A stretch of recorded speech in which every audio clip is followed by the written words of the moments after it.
Falcon fans, and of course, good old Falcon fans. You already know what it is. You already know what to do. One time for the fan, back talking Falcons football, episode 260, 290. I don't know, Terry. We're just up there in shows, man. We're doing the damn thing.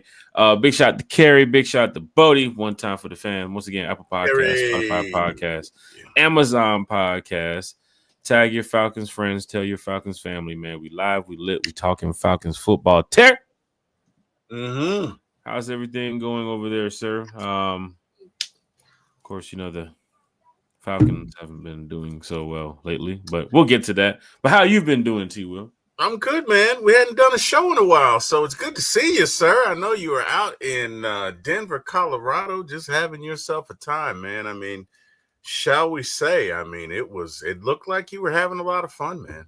Looked like you were having a lot of fun. So, oh man, Denver, Colorado, man, is beautiful, man. I must say, it's one of those cities. You know, I definitely encourage all fans to visit, have a good time, enjoy yourself. The food was nice, you know, the vibes, the energy, you know, just everything before the game. It's kind of like London, right? Except for not traveling 9 hours across the pond, but it's kind of like London, man. London was a good time. I enjoyed myself, and then it got up to the game, and then we just got our teeth kicked in. So that's how it was when it got to Mile High. Like I went out there Wednesday, went to Breckenridge, went to the mountains, had a good time with some members of the Rise Up Tour fan club family, and then Sunday, I don't know what happened, but we'll get to that shortly. But it's just disappointing, man, when you see what happened at the game. But overall, I had a good time in Denver. It's a beautiful city, man. So for those that's never been to Denver, go ahead and check it out, man. You know, it's definitely something I know fans probably have on their bucket list if you're going to ski resorts or heading up to the mountains. Because when I say we had a good time, Terry, we was definitely enjoying ourselves. But big shout out to all the Falcon fans in the chat. Hit that like, hit that share, hit that subscribe button, tag your Falcons friends, tell your Falcons family. One time for the fans lit. We are live. Big shout out to Smooth C 78 in the chat. One time for the one time. Big shout out to Dwayne Ruffin, who I caught up with in Denver too as well. Dwayne and his son too as well. Big shout out to your son. Out there doing big things, man, on the West Coast, man. Salute to you, Dwayne. Salute to you and your family, man. And it was great seeing you again. Of course, I'll see you in Vegas too as well. Rise Up. He says some things we got to clean up, but still in first place, Terry. There's a lot of fans still, on the wave of, hey, the Falcons are in first place. Let's just relax here for just a bit and, look at the rest of the schedule down the line and hope that the Falcons can, pull it together because they do have some tough games ahead. I think people was probably expecting a cupcake season right now at this point for the Atlanta Falcons in their schedule, Terry. It is not that. I mean, they come out the bye and they had to play the Chargers, who seem to be on a roll right now. Of course, the Minnesota Vikings too as well, which I'll definitely post the playoff scenario if it started this week. I'll post that picture here shortly that we could be playing the Vikings if the playoffs were starting this week. So it's crazy how we played them in 2 weeks and they have a winning record. And they have some competition in the NFC North too as well with Green Bay, closing in on them too as well. And I think Detroit, of course, they are one of the top teams in the NFC right now, but the NFC North is stacked right now. But we do play Minnesota. We also play the Washington Commanders, Terry, which is actually a pretty decent team this year with rookie Jaden Daniels at quarterback. So Falcon fans, just tag your Falcon friends, tell your Falcons family we're here talking Falcons football. Ain't nothing wrong with it. T. Will. Yes, sir.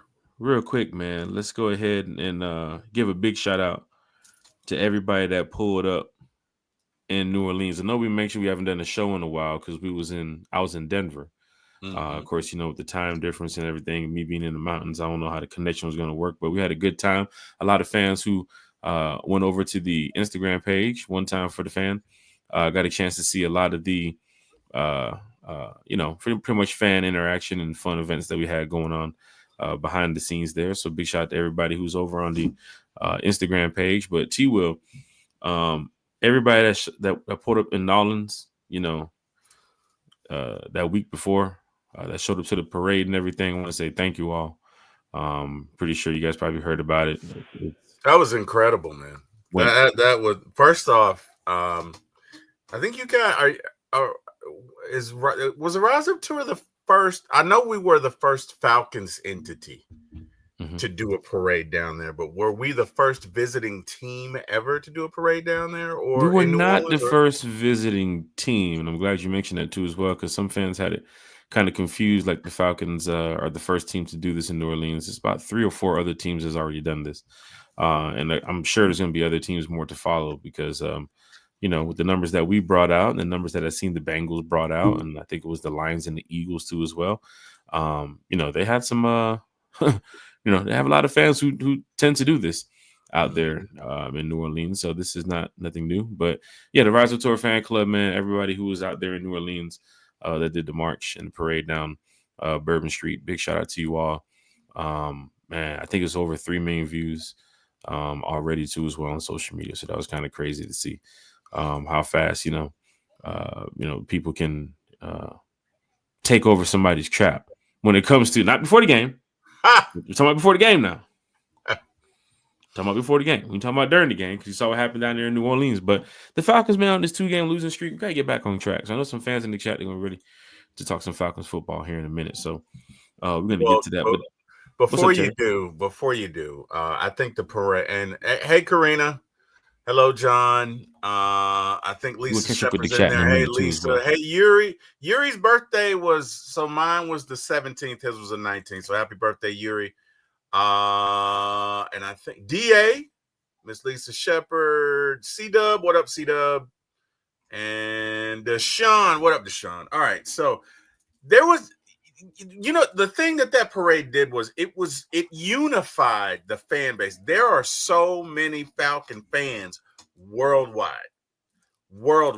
And not only did the parade in person unify people, but the posting of Falcon fans in New Orleans doing this parade unified Falcon fans globally because there were so many. Oh, I'm a Falcon fan and I'm a Falcon fan and I'm a Falcon fan. And, there may be a degree of bandwagonness to it. I know bandwagonness is not a word, but I do think it kind of was a universal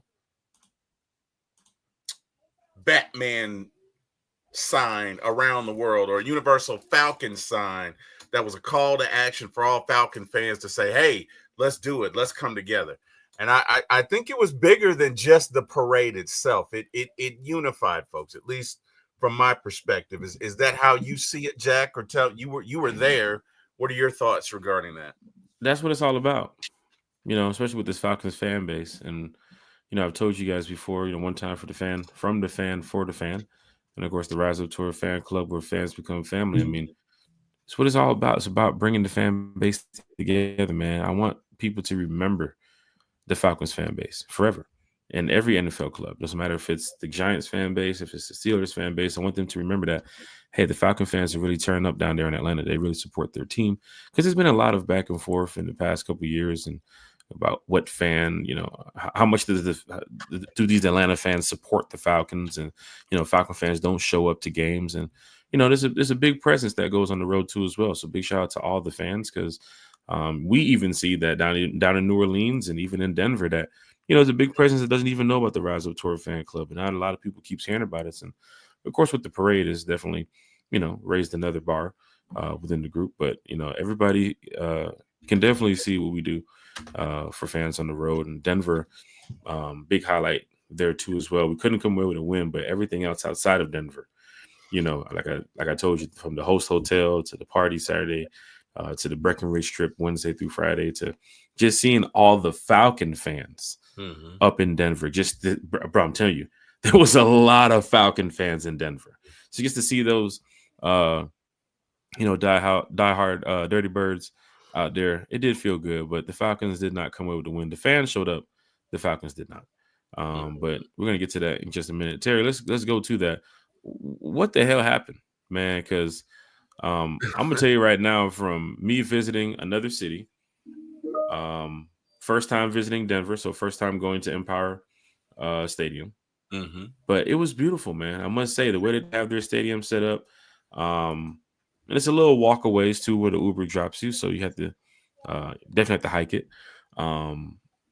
But for the fans in Denver, Terry, talk about home field advantage. The Broncos have that, right? You can see it on Sundays too as well whenever they play.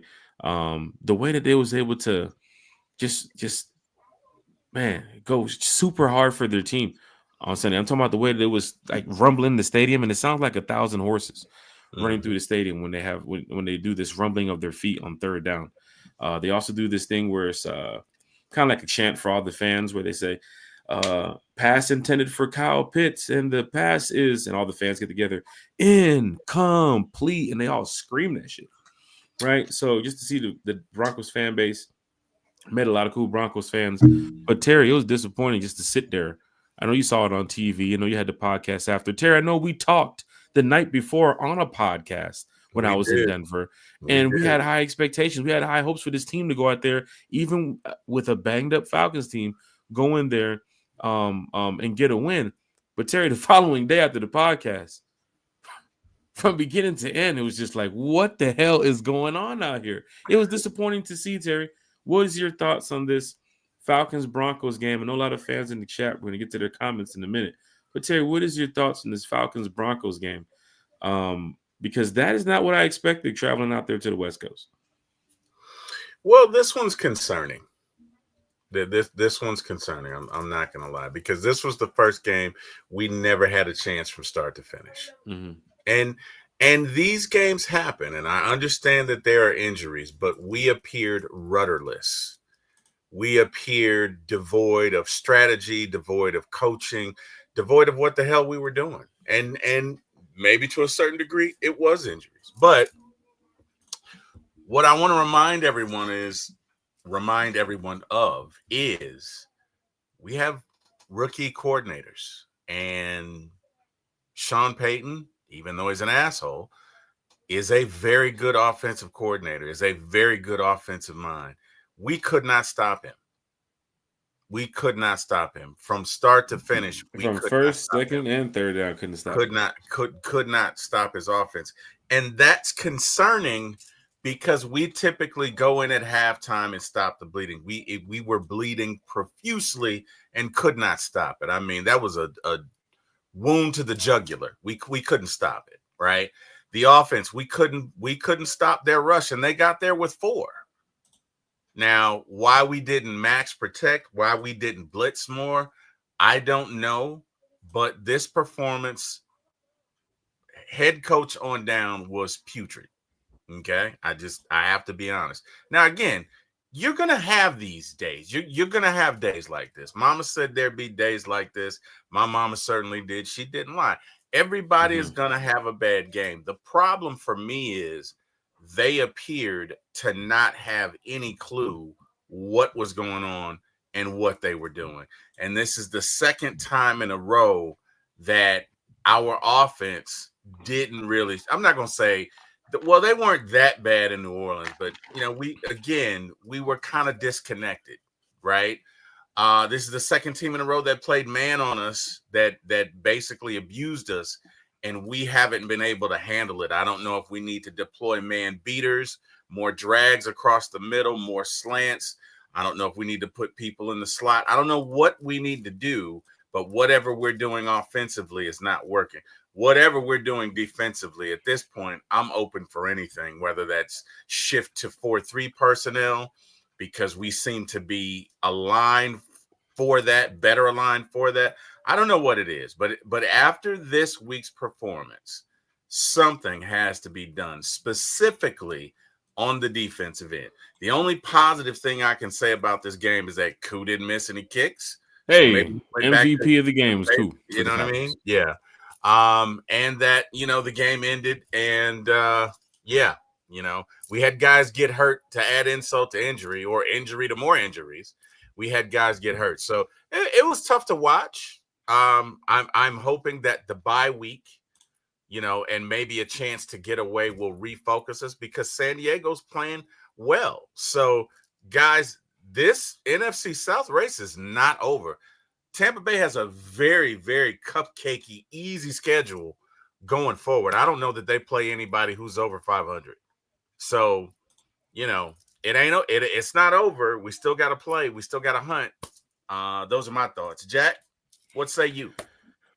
Broncos 38, Falcons 6 on Sunday. So you can see right here on the stats. Make sure I have the comments down. Move this banner out the way for you all. Over here on the other page. Kirk Cousins, 18 of 27, 173 yards, one pick, and of course the interception. A lot of Falcon fans were talking about because Bijan Robinson was wide open.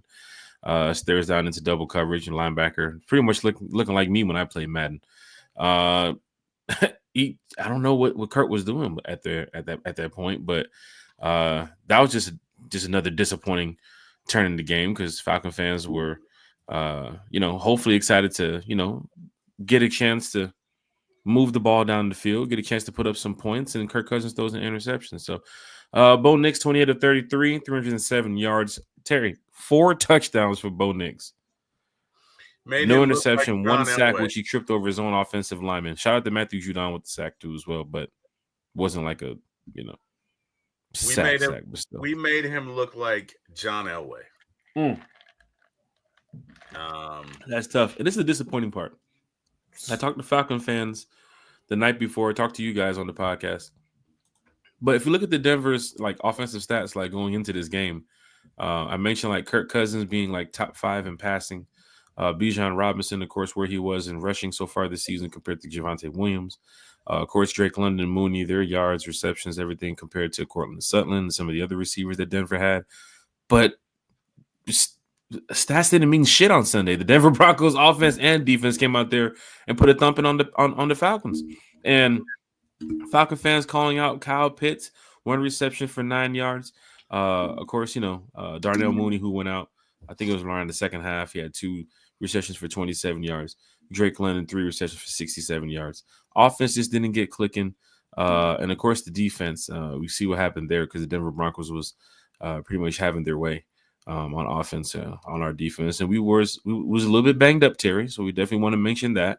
We did have some cornerbacks that was down, a lot of defensive players that was down. And I think Kevin King also went down pretty early in the game too, as well. He was ruled out with a concussion. So for the Falcons, they had, they had the cards turned the opposite way for them. I don't think they was expecting to see, a Denver team match up that well. Especially with a team that was 6-4. And the Broncos, they're fighting to try to make the playoffs over there. Falcons coming off that loss against the Saints. I was hoping to see, a rebound from this team. Hoping to see a little bit better, offensively and defensively. Didn't see that. But the good thing about it is, Terry, the bye week is here, right? So we have to call this game a wash now. But fans are looking for a dominating win this season, and Vegas pretty much got a dominating loss, man. What's your overall thoughts on that as we get ready to talk some more Falcons football here? I think that game was the first game Falcons did not look prepared. Now that doesn't mean that they weren't. That I let me be clear. I'm not at Flowery Branch. I don't know what went into the game install, but we looked unprepared. The Seattle loss was a little bit decent up until some point, at least. Well, the Seattle loss, we panicked. Look, the Seattle game we were in, we were really in it. Defense only gave up 10 points in the second half. The offense gave up a fumble, but we held them to 10 points. So the Seattle game it really wasn't that bad. We just kind of panicked at the end. This was bad. This was the first time we've played 11 games. This is the first time in 11 games we looked outmatched. Truly, I felt like it out everything. Yes. Everything. Yes. From the moment kickoff started, even just sitting there, just waking up that morning, just felt the feeling like, oh no, something about this Broncos team is the Broncos defense fans kept talking about. And, of course, I'll go back and try to debate and say, well, our Falcons offense team should, our Falcons offense should be a little bit better after that New Orleans game. We're going to go in there and, hopefully put up a lot of points on these guys. That just was not the case. I knew we weren't going to put up a lot of points because there's an old adage that says good defense beats good offense. And it's true. Okay. Mm-hmm. Or I should say an elite defense. Broncos are 4 or 5. They're elite.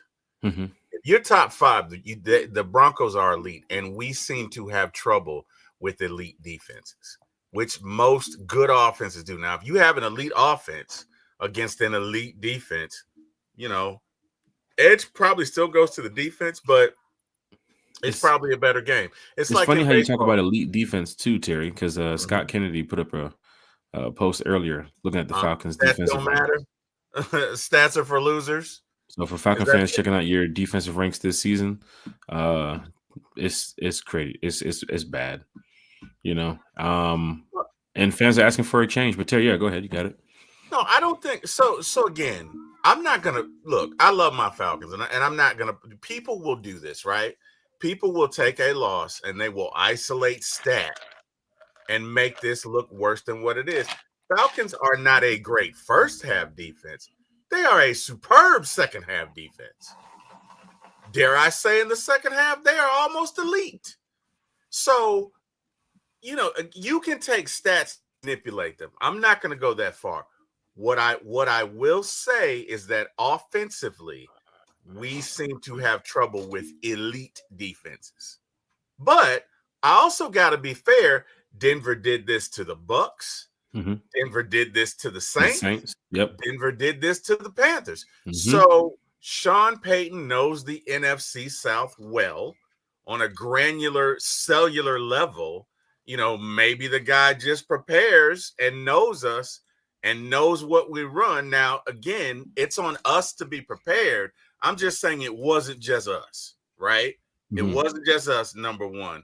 Number two, as far as Scott Kennedy, calm down, Scott. Calm down, okay? Calm down. Because, again, we can isolate certain statistics. If you look at second half teams, the Falcons have to be top 10. Well, not after Sunday, but before Sunday, they're top 10. They're top 10. Even with their lack of sacks, they are top 10. Even with their inability to shut down the run game, they are top 10. They couldn't figure it out.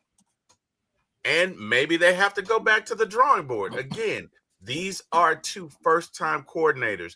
You were going to have a game like this. Maybe not to this extent, but somebody was going to get you. So guess what? Zach Robinson, Jimmy Lake, they popped your cherries. Let's go. Welcome to the league. Welcome to being coordinators. Got to go back to the drawing board, figure it out. Okay? He exploited your weaknesses. Got to go back to the drawing board and figure it out. That's it. But I don't think it is as bad as Scott, whoever that was, made it seem, because we can take different stats, Jack. You know what I mean? We look at it this way. Friday mornings, Jack, we probably have more folks on our show than Wednesday nights. Does that mean we suck Wednesday? No. It just means we have more folks on our show Friday mornings. You get what I'm saying? You can maneuver. What's that? We're in the age of spin, as Dave Chappelle says. You can maneuver stats. And again, by no means am I saying that we are a good defense. By no means is my head in the clouds. What I'm saying is it is not as bad as everyone is saying, because now they're piling on. Right? That's all I'm saying. We're not a great defense. In no way am I saying that. We do have some pieces, but we need to make some adjustments. Just now, when you're going into this bye week, Terry, speaking of some of these adjustments, a lot of fans are calling for the Falcons to get rid of Jimmy Lake. And of course, the Jimmy Lake project doesn't seem to be working out right now as defensive coordinator. Terry, how are you taking it so far? Like you said, we have, young coordinators, first-time coordinators here, with Raheem. But at this point, Terry, going into week 12, 13 or so? You have 10 sacks on the season? 11 sacks on the season? Like, you see your defensive rankings and everything that you have right now, and Terry, if you're going to make it to the playoffs, you have to be way better than that. So I know some teams are looking, some fans are looking for the turnaround from this team after the bye, and it's very possible. But Terry, I don't think we're going to catch the amount of sacks that we had last year. No, definitely not. We're not on pace to do that. We might catch half, if that. But Is that a team that you can say can make a run in the playoffs? If you go to the playoffs with 17 sacks on the season, Terry, mm-hmm. how do you expect to beat Detroit? How do you expect to beat Minnesota? How do you expect to beat some of these teams that you have to get the quarterback on the ground? Even Sunday, watching them get their first sack against the Broncos was like, Bo Nix tripped over his offensive lineman. It wasn't like oh my God, oh wow, look at that move. Oh, it was just somebody get him. And at one point, it looked like he was about to get back up.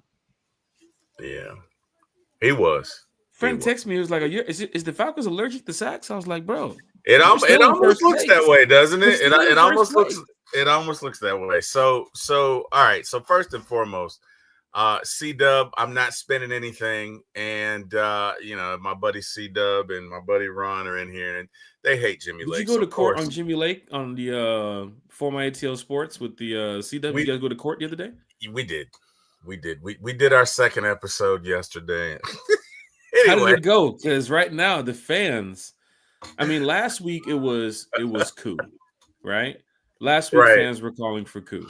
Right. And of course, Jimmy Lake got a little pass because some fans didn't want to mention him. It was like, oh yeah, we go for coup, Mr. Kicks is down in New Orleans. Is the video Arthur Blank making him feel good after the kicks as they're walking off the field, and other teams are beating up on their kickers for missing the kicks. But you go to this week and it's like, oh yeah, that defense is not looking good. Oh yeah, Kirk Cousins is not looking good. Oh yeah, Zach Robinson not looking good. But Koo made his kicks.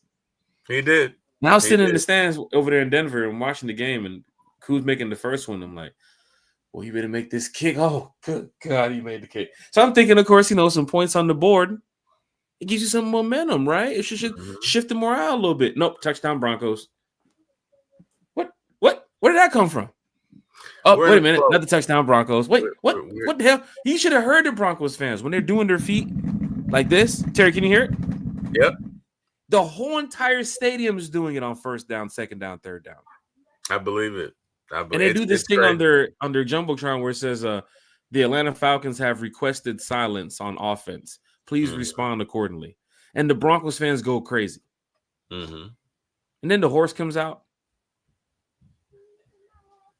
I've seen the horse like 50 fucking times on Sunday. Like, yeah, I bet you were sick of that horse. I bet you were ready to send that horse to the glue factory. I'm sorry, I shouldn't do that. I must say the food is good. To animals. The food was good. So big shout out to Denver on the food. Big shout out to Breckenridge on the food. Mm-hmm. Big shout out to everybody who assisted with planning this trip too as well, because this wasn't a me thing. This is a team thing. This is a Rise Up Tour fan club thing. So big shout out to everybody who participated in the events that we had in Breckenridge. Of course, the events that we had in Denver, people who showed up to the host hotel and the Sheraton. Big shout out to the Sheraton downtown Denver. Beautiful hotel. Had Top Golf Swing Suite in there. Had the Yard House in there. Beautiful bar. We watched the Georgia Tennessee game Saturday night. Big shout out to them dogs. Had a large crowd watching the Georgia Tennessee game with us Saturday at the hotel. Go Dogs. 1 second. Before we go back to the Falcons, Mike Tyson, what the fuck, man? Like what? Let's be honest. Let's be real here. I'm sorry to curse right now, but it's late night, and right now I've been sipping too. So what the fuck, man? Tyson is 58, okay. But still, no, sir. Terry, 50. You can beat Jake Paul. Terry, you can. How old are you, Terry? No, Terry, sir, how old are you? Not. Terry, how old are you? Jake Paul, 54. Terry, you give me 6 months, you can go beat Jake Paul right now. Give me 6 months. Give me 6 years, I wouldn't beat Jake Paul, sir. Shit, Terry. I'm just gonna keep it real with you. No, sir. I'm 54 years old, and for me to even finish that damn round would be a victory for me. For me to finish one round, let me tell you something. Tyson's punches were so slow. I mean, it was like, okay, he punched this week, and next week he got there. He's 297 and landed 18. Let me tell you something, bro. The last thing on a puncher to go is that punch. So if Tyson really hit him, he's go down. The problem is his reaction time is so slow.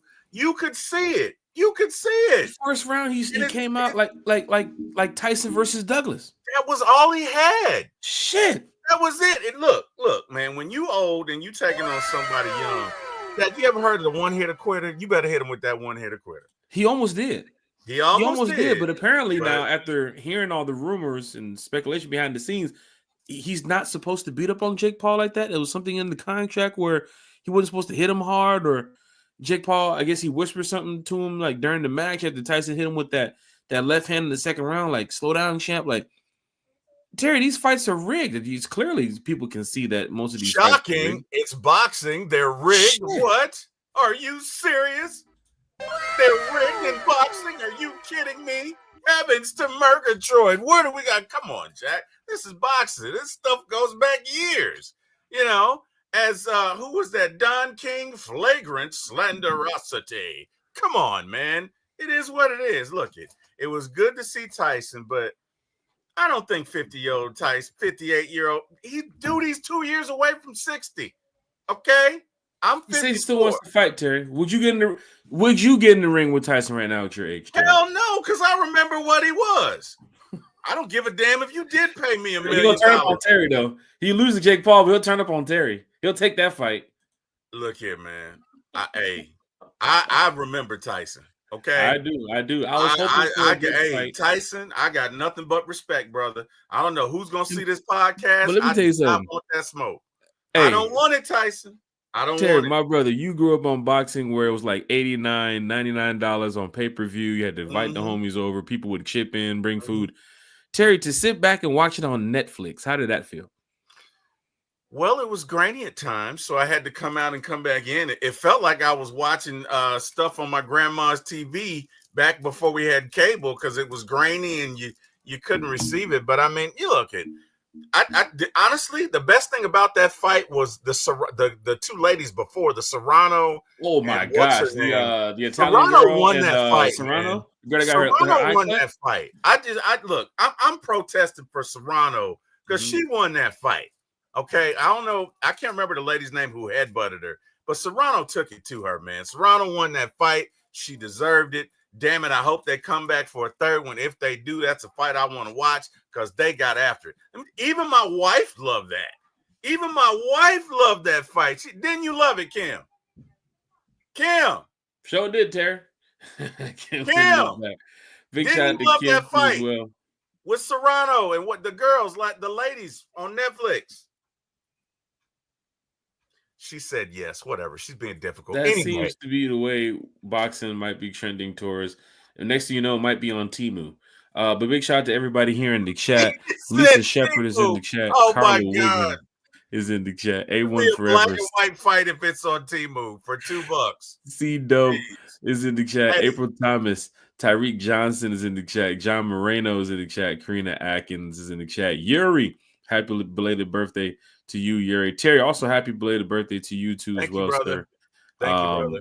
I know you over there. Hey, I want to get back to Jimmy Lake though, Jack. We're gonna get back to that because we're gonna get ready to talk about the problems going into the bye. And of course, the defense is definitely a problem that we have to talk about. This outrunning the South thing is getting closer and closer, where it might get down to the last couple games here, Falcon fans. And with the Saints winning the past 2 games, and even for their schedule coming up, if the Falcons slip, of course, they have a bye Sunday, but if they slip up and lose to the Chargers, lose to the Vikings, and the Buccaneers some way come with these 2 wins, Falcon fans, we're right back in that wild card, could we make it spot. And we don't want to be there. But D.A. Hunter is in the chat. Big shout out to D.A. Hunter. Deshaun Coswell, we'll get to your questions in the second. I know you're in the chat too as well. John Person checking in. He went on a Breckenridge trip with us too as well. I know he had a great time out there. Big shout out to John Person in the chat. Tag your Falcons friend. Tell your Falcons family. We're talking Falcons football. We ain't doing nothing wrong, but just supporting our team. We want to see this team win. Everybody's in here having a good time. Carla Wiggins said, bro, they got to get their ish together because, boy, what is going on?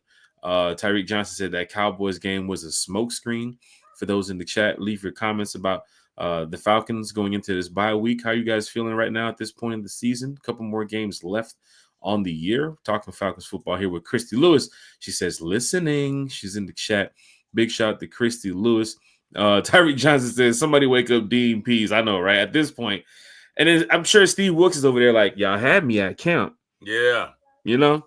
Yeah. We ain't gonna talk about that. But Karina Atkins said Breckenridge was beautiful. Karina Atkins was on the Breckenridge Karina. trip with us to the Rise Up Tour fan club. It was a great time up in the mountains. Terry, I'm gonna show some pictures in a minute. Up 19,000 feet above all. Oh my God, Terry, you should see this place, man.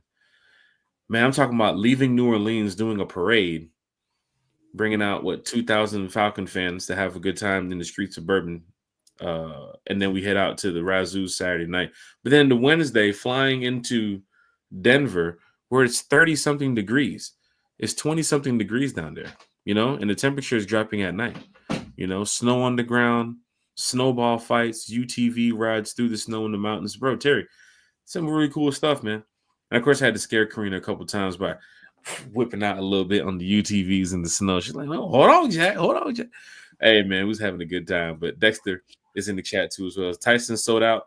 That's what it was. Hey, I ain't had to pay. Well, what I paid? What I paid for Netflix? $13? Was it $14 or something a month? I can't remember. But it's better than paying that $79.80. Now, let me tell you something. I was not finna pay no $100 for this fight like it was back in no, not at all. Not at all. Didn't Tyson lose his money though? Didn't Tyson lose? Because he's got, number one, he's got a family. He did remarry.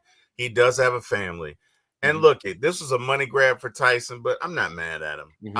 I'm not mad at this man trying to feed his family. You know what I mean? I'm not. Look, I went past the smoke store in Amsterdam when I was out there years ago, and then it was like, man, people everywhere hanging out over there. So he's making some money over there with that too as well. But he got paid a nice little change from this fight, Terry. I'm not mad at it. Get your bread. Make your money, Mike. Make your money, man. Dude, he's 58. He's 2 years away from 60. You know who I'm trying to make money like, Terry? Who? Trying to make money like Berto. Because Berto from 95 North Falcons Talk Show is going to be on with us Sunday night. Berto! Falcons football with us. We're bringing back the special guests. Of course, me, Terry, Kerry, Bodie been holding it down for quite some time here. I know some fans were like, hey, what's up with the special guest? We'd love to get on the podcast. Love to talk to you all for a little bit. Berto will be joining us on Sunday night to talk some Falcons football. We get a chance to find out what he thinks about this team. Of course, he's doing a great job over there on his channel. Smitty, of course, A1, a lot of content creators, man. Everybody that's in the chat, everybody that listens and watches the show later on. We do want to give a big shout out to you all. Keep doing what you're doing, especially during this time. But now it's coming down to crunch time, and we need all the content creators. We need all the Falcon fans. We need all the Dirty Birds to rally together here, because at one point we were outrunning the South. Now the South is catching up to us.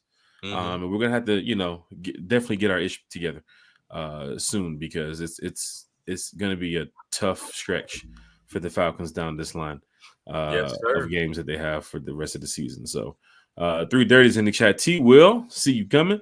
One time for the fan. T Will's been doing a lot of shows too as well. Former ATL Sports is everywhere. Terry, as we catch up with the comments in the chat here and get ready to talk about the problems going into the bye week and look at the upcoming schedule for the Falcons, Bucks, and the Saints. Then we have to wrap up this podcast here around 10:05. We should be up out of here.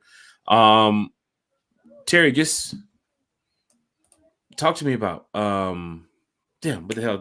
I was about to mention 2 different things right now. I'm sorry. Talk to me about what you have going on with the podcast, UC Dub, the rest of the crew.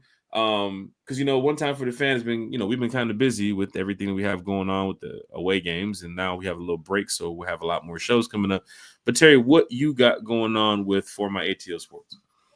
Well, as you stated, my buddy C-Dub and Ron and my buddy Ladarius, they typically do the Friday night shows and Monday morning shows, and we have fun. But no, in all seriousness, For My ATL Sports 1, the number 4, My ATL Sports, the number 1 on YouTube.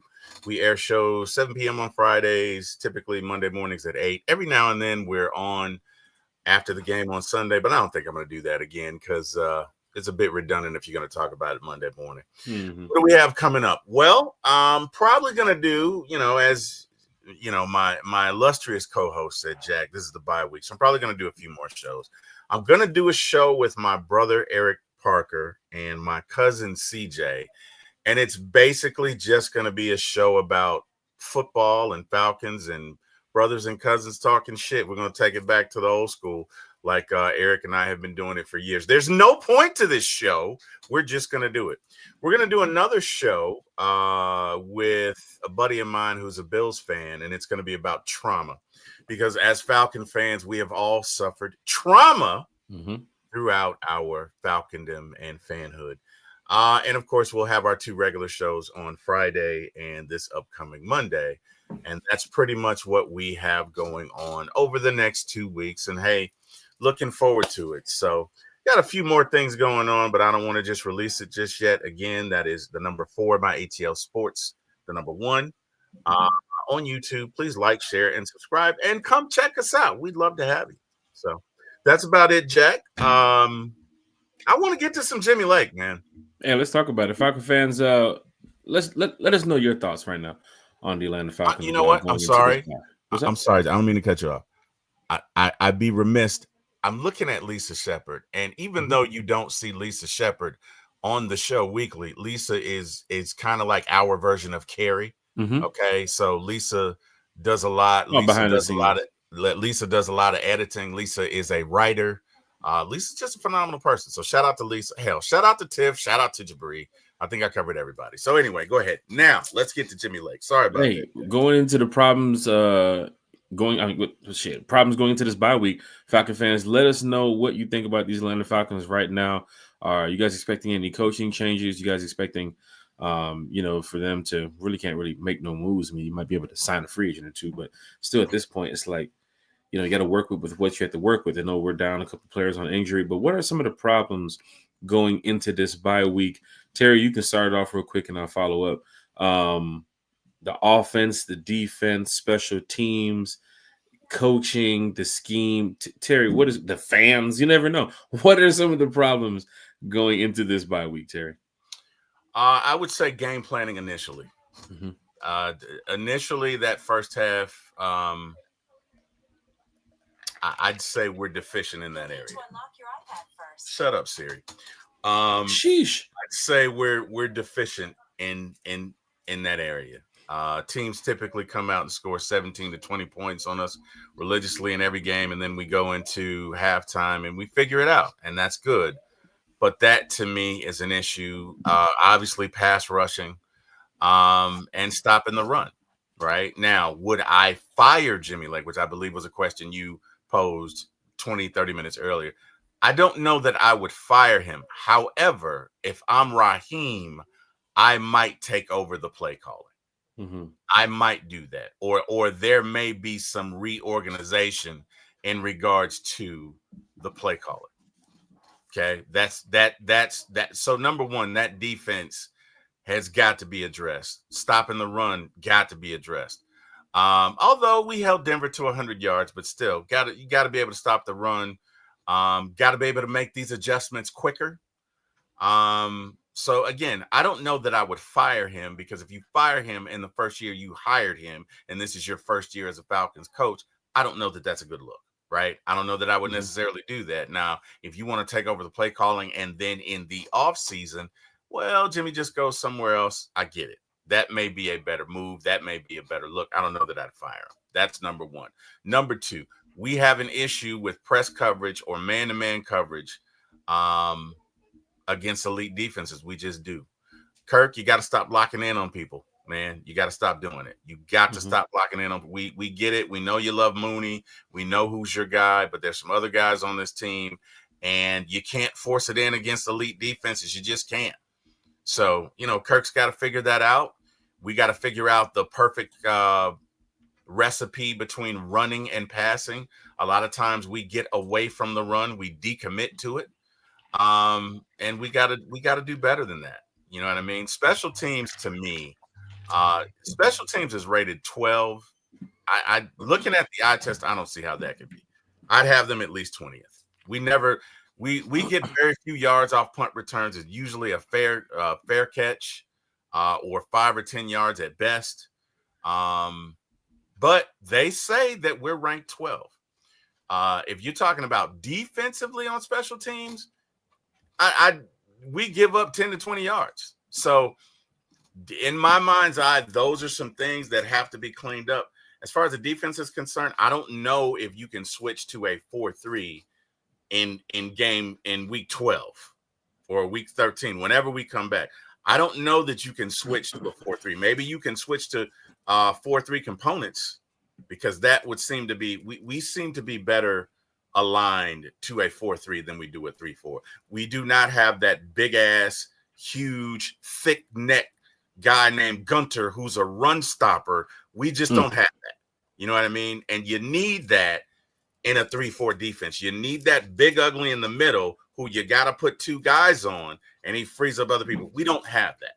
So to me, in my mind's eye, I'd rather go to a 4-3. You know what I mean? That, you know, it probably would be better fit for us. And let's see what we get there. Those are my thoughts, Jack. What say you? I totally agree with you, Terry. Also, just looking at, you know, something that we talked about here on the podcast for the past couple of weeks. Of course, you know, was on that winning streak, and you know, was in here having a great time during those, you know, beating the Bucks and then beating the Saints, and then, you know, having that little, you know, what was that? The Kirktober? Was that you know, around my birthday time? Kirktober, yeah. But we always question: do the Falcons have an identity yet? Right, and I think we kind of agreed that they didn't have an identity yet, even though it was winning those games. They never had a solid, complete win yet. Yeah. Right, a dominating win.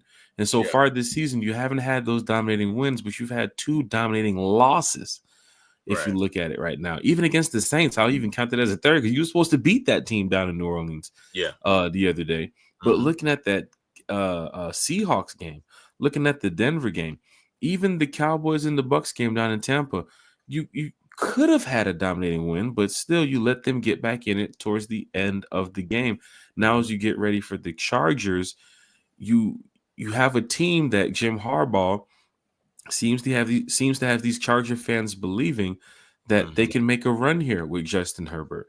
They can make a run here with Bosa and Mack and the rest of these guys over here. Their defense is playing well. Their offense have been playing well too. And if you can't get the quarterback on the ground, this game might be the one where this ain't no trap game. This is a game. You better go in there and get that dub. Some of the trap games you look at for the rest of the year, Terry, I don't even think you have a trap game left on your schedule. You don't. Because even looking at that Raider game is kind of ugly. I think Antonio Pierce probably won't even be the head coach at that time. And if you get any situation like what they had down in New Orleans where they flipped head coaches and they got the spirit again, then you might even suffer a loss in Vegas. And I don't want to see that, because I do have the Falcons beating the Raiders. The next three wins you possibly could see here, and this is the disappointing part, is the Raiders, the Giants, and the Panthers. And that gets you at 9 wins. You have to beat the Chargers, Vikings, or Commanders to get you to 10 or 11. And those are playoff teams. Fuck the Giants and the Raiders and the Panthers. They're ass. Forget about them. Those other 3 teams, you have to sneak a win. We're gonna see where we are. We're gonna really find out who we are. We're definitely going to find out who we are. But I tell you this, Terry, another thing that has me disappointed, and they have to really fix this going into the bye week. Some of the teams that they lost to this year were on fucking losing streaks. The Saints were on a 7-game losing streak, right? Who else? The Seattle was on a 3-game losing streak, right? The Broncos were on a 2-game losing streak, right? Like, the Falcons should be able to get some of these wins. And Terry, if you look at the end of the season, and we missed the playoff by a game, we're going to remember some of these games like, oh, remember we had no offense in Denver? Oh, yeah, remember that. Oh, yeah, remember what happened in Seattle when it was on a 3-game losing streak and came down off the bye and whooped us in the Benz? Like, we can't have that. I need dominating wins coming out of the bye. I need pressure. I need sacks from this defensive line. I need some players to, you know, step up and look at this game. I think one player mentioned, I don't know if it's Caden Ellis and Nate Lemon, every game after the bye is a playoff game. Look at it like that. Yeah. All the bullshit and messing around. I'm sorry, Terry. All the bullshit and messing around in the beginning of the season, that's over with. Okay, you lost to the Steelers. Okay, you lost to the Chiefs. Okay, you came back and you beat the Eagles in the last minute. Okay, that's cool. Not these next couple weeks. No. We can't have that. This is setting up for playoffs. You have to go in there against the Chargers and have Jim Harbaugh like, oh, shit, damn, I should have took that coaching job. You know how Jim Harbaugh looks. But Raheem Morris, Terry Fontenot. I mean, there's fans going at Terry Fontenot right now. Mm-hmm. Well, you know what? Look it. Problems going into the bye week. Falcon fans, talk to us. People, What's up, Terry? yeah, people had high expectations, and most of us who have been Falcon fans for a long time, we recognize that feeling. You know that feeling. You know it's 28-3. Wait, no, it's 28-10. No, it's 28-14. No, wait, it's 28 to. Oh, they got the 2-point conversion. It's 28-20. Oh, no problem. Here comes the pass to Julio. Oh, oh, we got a penalty. Oh, we got a punt. Wait, it's 28-28. You know that feeling in the back of your mind that's Oh telling God, you you. didn't mention the block. You skipped over that. I did, but we're losing ground here, and all Falcon fans know it. And so there's this innate sense of paranoia, and in this case, I don't even want to call it paranoia because these are legitimate concerns. But all Falcon fans are feeling the tension right now. They're feeling stressed. They're feeling like here we go again. This Right? wasn't the feeling we're supposed to have after that 3-game win streak. We're expecting to see a nice run, a smooth, a sky-free path to the playoffs. We We could talked still about do that that. on the podcast, even without even having an identity. Like, oh wow, we won this game. Oh, won Yeah. another one. Oh, out. Remember the last show? Outrunning the South. Remember the one before the Saints game? Outrunning the South. Yeah. But Now we're looking at, holy shit, man. We can go down to the wire at the end of the season with this shit. Jack, what do I always say? After every, what do I say? One game at a time, right? One game at a time. But at one point, Terry, you was 3 games at a time ahead of other teams. It's Now a it's looking like long on Sunday you could be what, a game ahead of the Bucks? it's a long season. It is a long season. And the way to get through it without having an ulcer is to not get too high when you win and not get too low when you lose. Yeah. Focus on what your issues are. Focus on the improvements you need to make. Now, I agree. There are some legitimate concerns. I'm not selling pie in the sky here. I'm not saying, as my buddy C Dubs like to say, everything is awesome. I'm not doing that. Okay. But what I am saying is, in most cases, it's never as bad as you think it is, and it's never as good as you think it is. It's usually somewhere in the middle. This Falcons team has talent. This Falcons team can still win the NFC South. We have to make some adjustments. I We have definitely to agree. If you we have come to out of make some that adjustments. bye and don't make adjustments, Terry, you still could win the NFC South, but it's gonna look ugly. It's Well, ugly wins. It's ugly defense. It's ugly offense. But hey, Falcons won 26-21. How did we win 26-21? Fans are calling for Penix. Fans are calling for Jimmy Lake getting up out of there. Fans are calling for Terry getting up out of there. They're looking at some of the players on the team like, why are you getting paid this much? Why is Kyle Pitts here? Where is AJ Terrell? Justin Simmons has been doing. When you lose, fans start to call out everything. Hell, they tried to call out the parade when we lost to New Orleans. Like, the parade has nothing to fucking do with the nothing loss at to New all. Orleans. Nothing at That's all. the day before. But it's funny to see fans interact like that. And then the Saints reposted the parade too as well. I don't know if you knew about that. The Saints, They're petty. they They're reposted petty. the parade after. That's They're what kind of petty. really got that 3 million mark and everything. It went stupid because they were talking all that trash. But But they're Terry, still helping us. you have more than just defensive problems when you talk about problems going into the bye. Your offense hasn't been clicking in the past couple weeks too as well. So don't think we're just going to walk past the offense and not talk about them. Kirk Cousins has to get back in rhythm. Hey, let me tell you something. It's been 2 games? The first time in his career where he hasn't had a passing touchdown in 2 games, back-to-back games. Those are not the stats I need to see from 36-year-old Kirk, right? I need to see the stats that make me want to say, hey, I need this guy back next year. I need this guy back, to lead us to victory in 2025, 2026 if he's going to be here. But right now, he's in a bit of a slump here. Still third in the league in passing, but he's in a little bit of a slump. Don't know if it's the play call. Don't know if it's the execution. Don't know if it's the scheme on offense, what they got going. But the past 2 weeks, the Saints was able to get them. The Broncos just manhandled the Falcons on Sunday. But go back to that Saints game, Terry. Even the way you were playing, you lost by 3. You could have won that game. Some would say the interception by Kirk. Some would say the missed kicks by Koo. But you could have won that game. On Sunday, it looked like it'd be out of reach pretty early. It did. Right? So from seeing that, it was like, damn, this is disappointing. And Terry, I'm sitting in my seats, bro. And there's just Broncos fans just going, ham in the stands. And Broncos sitting there like, come on, don't do it. Come on, Kurt. Are you kidding me? And the fans are just going stupid on me, bro. Couldn't do nothing. And it wasn't like a hostile environment where they were like picking on me and throwing stuff and talking shit. No, they was in. A lot of Broncos fans told me before the game, y'all finna beat us. Yeah, some way, somehow we're gonna find a way to lose. Y'all gonna beat us. But that wasn't the case. Any given Sunday. On any given Sunday, a team can beat you. But again, look it. Even that game in New Orleans, if Koo does his job, we win. So let's stop all the other stuff there. We did enough to win. I had a talk with a fan, and there were some other fans there. John Person, if you're here, you know what I'm talking about. In Breckenridge, we had a conversation back and forth. Some Falcon fan, where I was just explaining. Kirk did play.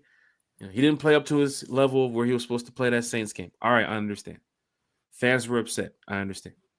But I was trying to explain to this fan that Kirk still put the team in position to have Koo go out there and do his job.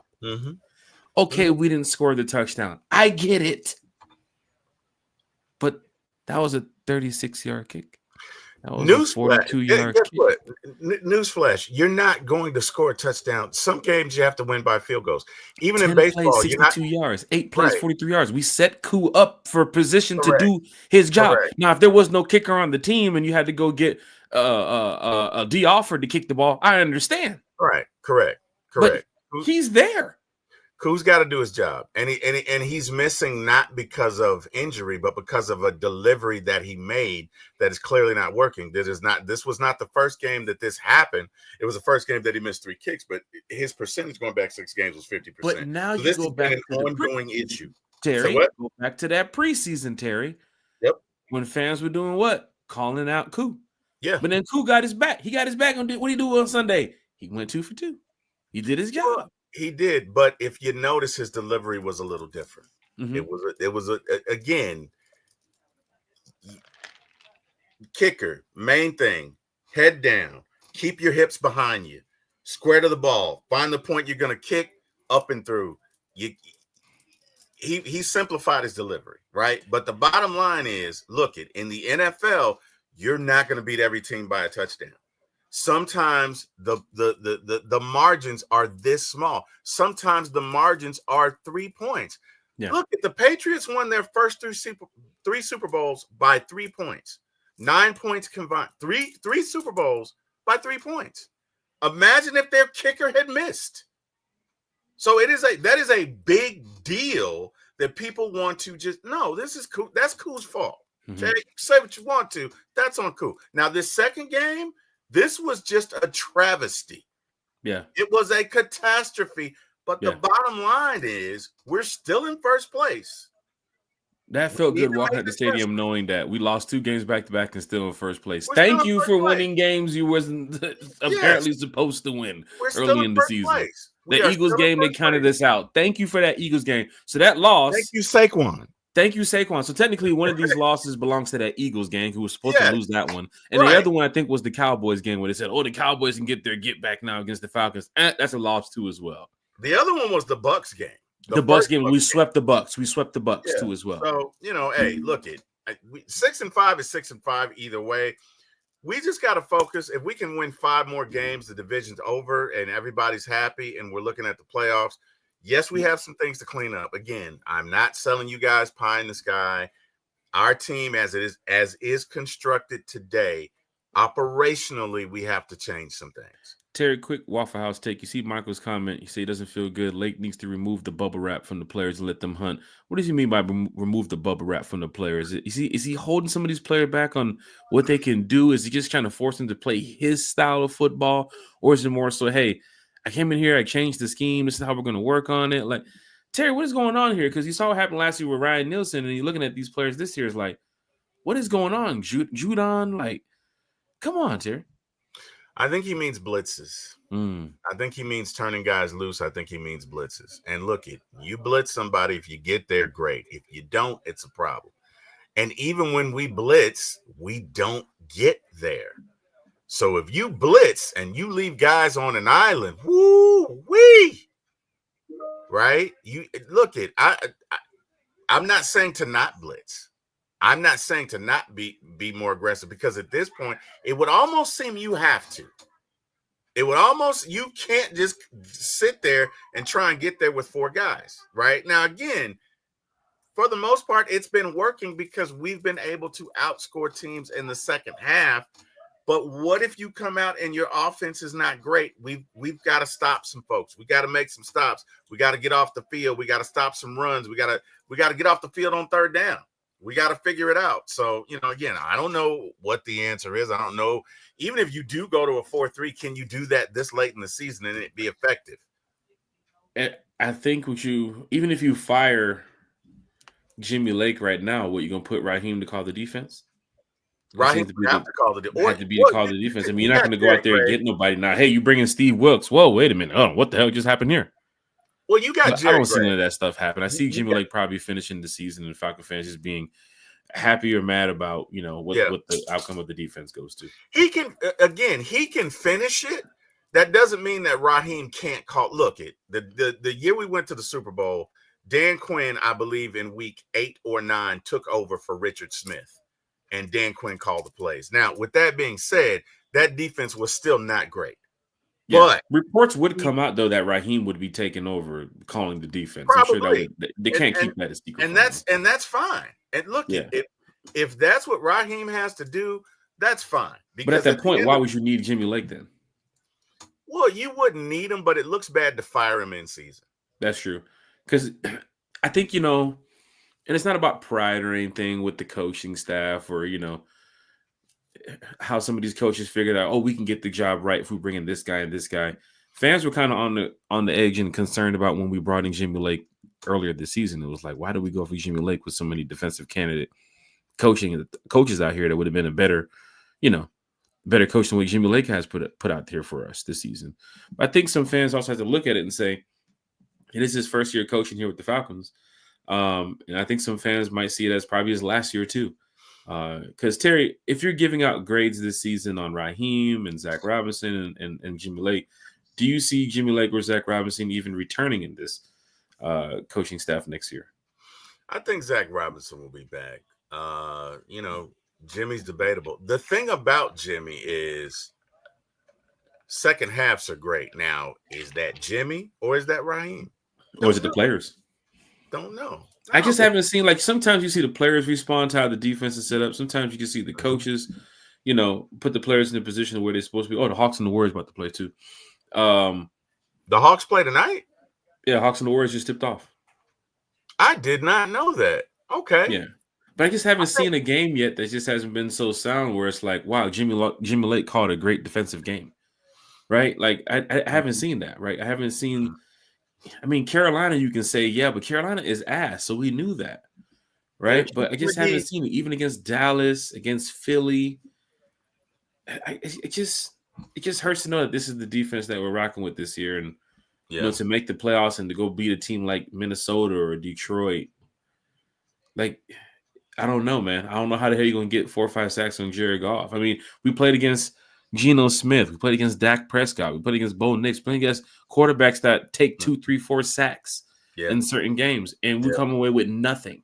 Yeah. Right? But maybe, you never know. Maybe, like you said, any given Sunday, they flip a switch, come away Sunday against the Chargers next week with 4 sacks. Wow. Go into Minnesota and get Darnold on the ground for 3 sacks. Wow. 7 sacks in 2 games.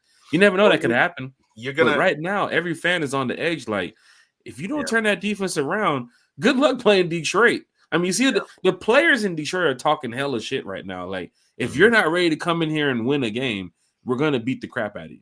And I don't want to see that because chances are I'll be there. So I need to see a team that's going to be sound to that point. Good thing about it is a lot of teams come back after the bye, Terry, and they start to get back in rhythm. So let's hope that the Falcons is one of those teams that come out from the bye and gets the job done. Just going to the chat, you can see Mr. CDX is in the chat. Tyreek Johnson is also in the chat. Big shout out to CDX. Lisa Shepard's in the chat. C Double is also in the chat. Mateo is here talking Falcons football here tonight. He said Chargers and Vikings next. Anything is possible. The Cardinals are on top of the NFC West. And for Falcon fans that do not know, the Cardinals is a team that we'll be seeing next year. So let me go ahead and put this up because this is going to be pretty cool. We'll talk about this on Friday's show, Breakfast with One Time for the Fan. And Falcon fans always asking, Jack, how you know who the hell the Falcons going to play next season? I ain't never seen it. It's literally on their site. So just want to put it up. As you can see, the Atlanta Falcons' future 2025 opponents, the Cardinals are right there. So we're heading back to Arizona, heading to New England, heading to New York, heading to San Francisco. Of course, the NFC North, we have to wait and see what's going on there. And then the NFC East is the other team that we'll be waiting on. So the NFC North team could be you're ending up, if you win the division, end up playing what? The Lions, could end up playing the Vikings. Depends on how that division works. So next year's schedule is going to be pretty packed. You got some playoff teams that you have to worry about. And we'll talk about that on Fridays. Breakfast with One Time for the Fan show. So big shout out to everybody in the chat. Michael's in the chat. He said the problem is the Vikings, Commanders, and Chargers are not going to screw up. They are solid teams, unlike the Cowboys, Panthers, etc. We can get away with screwing up in a way. He said, I guess you could say we can't get away with screwing up and win. So big shout out to Michael in the chat. That's pretty much true. You're playing 3 playoff teams coming up, Terry. You have to show these 3 playoff teams that you are a playoff team. Mm-hmm. Right? You have to play the Chargers. Okay, you guys are going to play us in the AFC. This is what we got in the NFC South. Mm-hmm. And you guys travel from the West Coast. Let's go ahead and show you what them lemon pepper wings and that Waffle House is all about. Mm-hmm. Then you got to go to Minnesota. Hey, you guys are trying to control the NFC North. You guys are going to the playoffs. But guess what? We're the South. We're going to the playoffs too as well. You have to show that. The Commanders, you have to go into Washington and probably going to be a cold, rainy day in December. Cold and rainy day in December. It could be snowing possibly. But you have to go in there and sneak a win against the Commanders, who I must say the Jaden Daniels hype train has reinvented that whole Commanders fan base. They got theme songs and all this other stuff they got going on up there. Yeah, he looks like the steal of the draft. It looks so. Probably could be the rookie of the year. But Falcon fans, hit that like, share, and subscribe button. Just want to get to the Buccaneers' upcoming schedule before we get up out of here. Terry, what time is it? 10:08. 7 minutes left for Grace time, Terry. 7 minutes left. 10:15 is when we'll start wrapping it up. But Terry, as we go to the Bucs schedule, and we'll talk about this more on Friday, they have the Giants, who just benched Daniel Jones, bringing in Tommy DeVito. I'm guessing with Daniel Jones hitting the bench and going to the third string quarterback now, they want to hold him to the end of the year so they can get rid of him and put him on a team that he chooses to go to. Don't want to get him injured or anything. So Tommy DeVito, if he has some type of magic in New York, a lot of the DeVito fans might show up. Hopefully that's enough magic to go in there and beat the Bucs. Terry, when you say any given Sunday, the Falcons on the bye, we need the Giants to have that Sunday against the Bucs. Because I know some fans might like it. Oh, it's competition. Yeah, games down to the wire. Yeah, this would be good for the bets. And nah, F that. We're trying to outrun the South. And if the Giants some way, somehow can come away with a victory in New York against the Buccaneers, that would be great. Of course, the Buccaneers also the following week that we go up against the Chargers, they play the Panthers. So you don't want the Bucs to gain no ground right here, beating the Giants and then beating the Panthers. Guess what? They got the sorry-ass Raiders the following week too as well. So Gardner Minshew, Desmond Ridder, I don't know what's going on over there, but these are 3 teams that are not going to the playoffs. And they're getting Evans back. And on the Falcons side of the next 3 games coming up for their schedule, they have, of course, a playoff possible contender with the Los Angeles Chargers. They also have a playoff possible contender with the Minnesota Vikings. And then they get ready for, I believe it's the Giants game right after that. So we'll go over here to the Falcons schedule. The next 3 weeks there, they have the Chargers, they have the Vikings, and then they have the Raiders. So on Monday night. just like we talked about earlier this season, you got to win those games that everybody's going to count you out. NFL on Fox or CBS Sports, when they go to that game day on Sunday, they're going to pick the Chargers. They're going to pick the Chargers. So I don't need to see Falcon fans posting, hey, this commentator picked the Chargers. You know he was going to pick the Chargers. Even for the Vikings, they're going to pick the Vikings. Why? Because these teams have had dominating complete wins already. So They've they can earned count on respect. these teams. They've earned the respect already of the 2025 analysts right now, and journalists and people who cover sports right now. The Vikings and the Chargers, as you can see in the chat, people are saying they're legit. And if people are saying that, that lets you know what can let you know what can happen on Sunday playing the Chargers, or next week. I'm sorry, the following week playing the Vikings. You have to sneak one of these wins right here. That's big, because I do see you beating the Raiders. I do see you beating the Giants, and I do see you beating the Panthers. We need to sneak at least. Hey, if you can get both of those wins, that's perfect. You know, I'm always cheering for my Falcons. But you need to sneak one of these wins here early, so that way the NFL can see that, hey, they beat the Vikings. They lost to the Chargers, 3-game losing streak, but they beat the Vikings. Then they went to go beat the Raiders. Then they went to go beat the Giants. So you can start preparing for the playoffs at that point. That's actually pretty good. But you can't lose to the Chargers. You can't lose to the Vikings, 4-game losing streak, and then go beat the Raiders, and then go beat the Giants. You know what's going to happen at that time? The Bucks probably are winning the division. And we can't have that, because then here comes the Commanders at the same time that they go now and play. Let's see who the Bucks have. Okay, so the Bucks go into that Raiders game. All right, they come out from the Raiders game and they play the Chargers, right? So let's go to this one. They play the Chargers week 15, right? So we hope that, they play them in LA too. So we do hope that the Chargers can get their win in.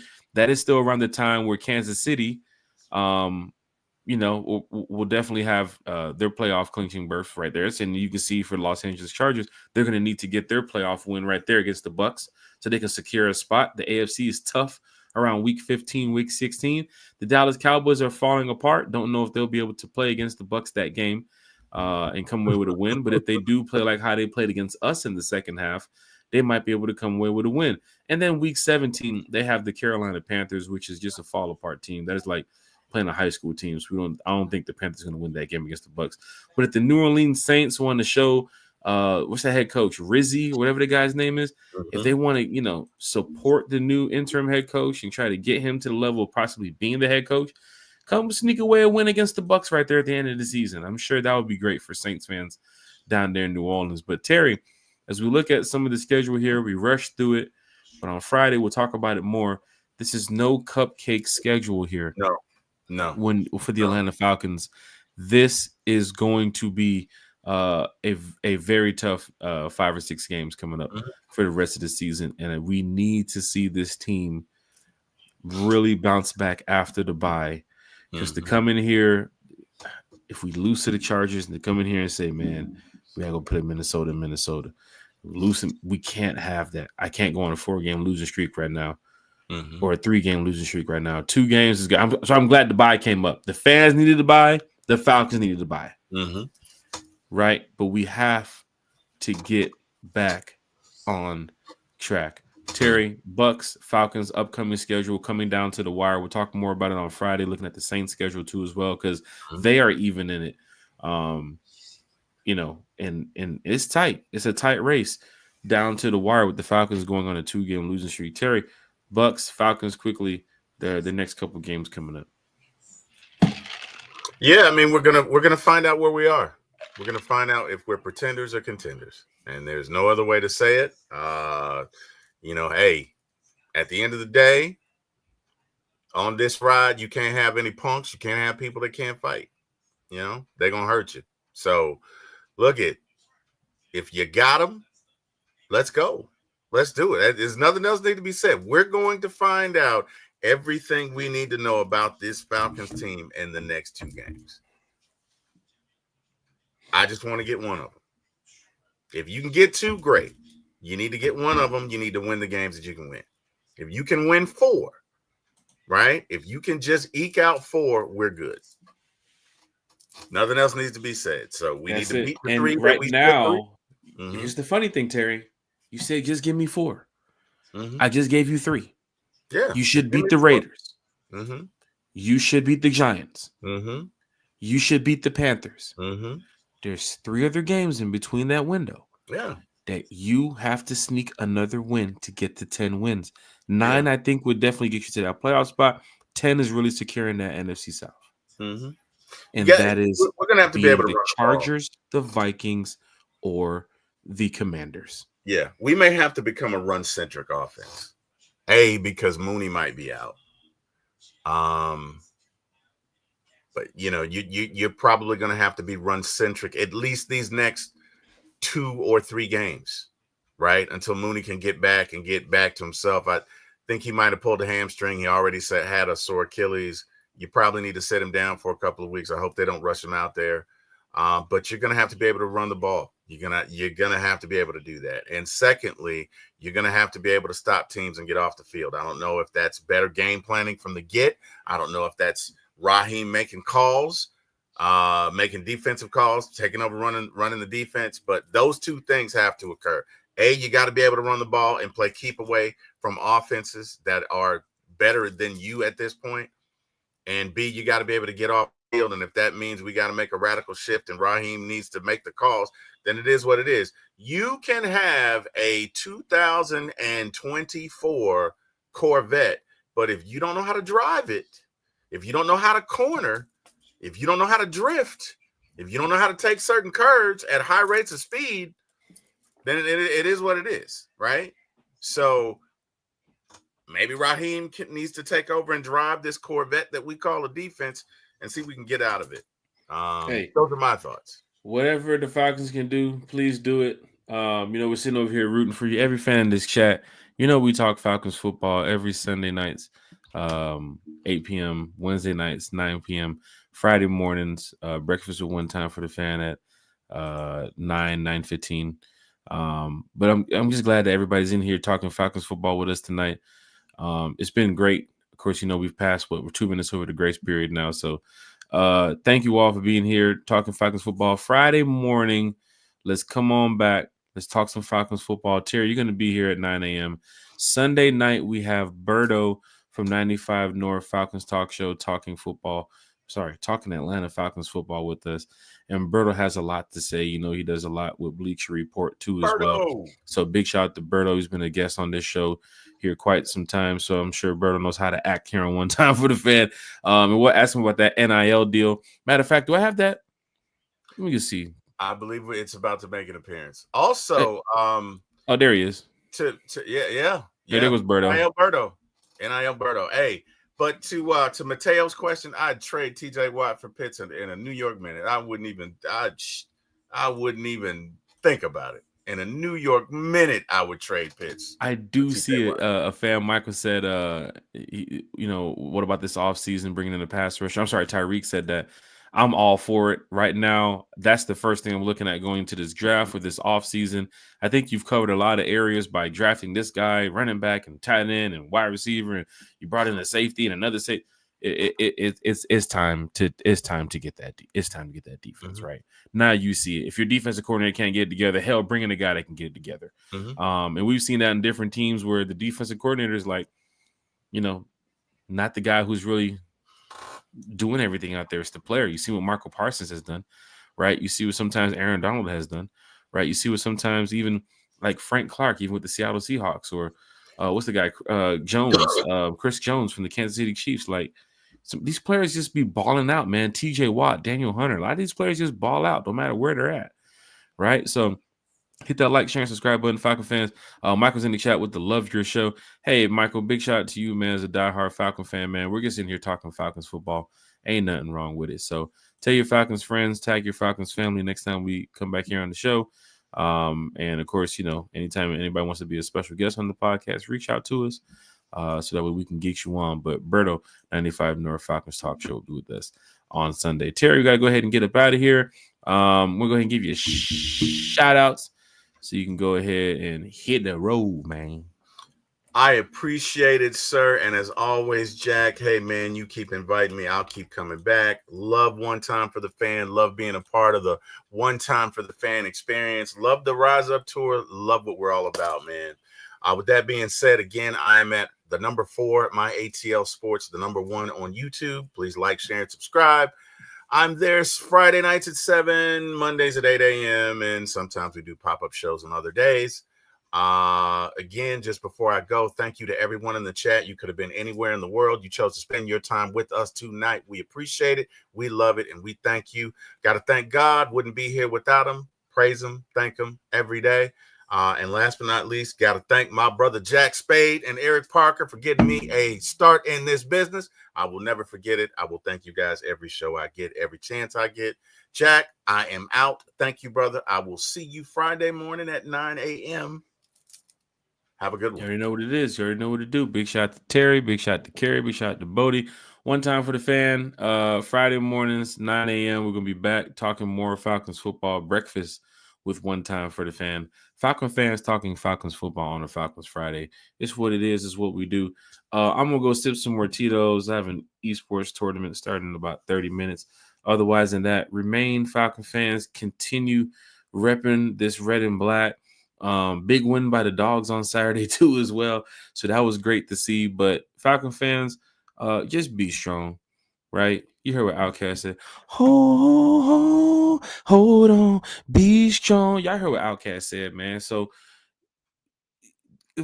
remain positive about this team, right? It's gonna be all right. Right?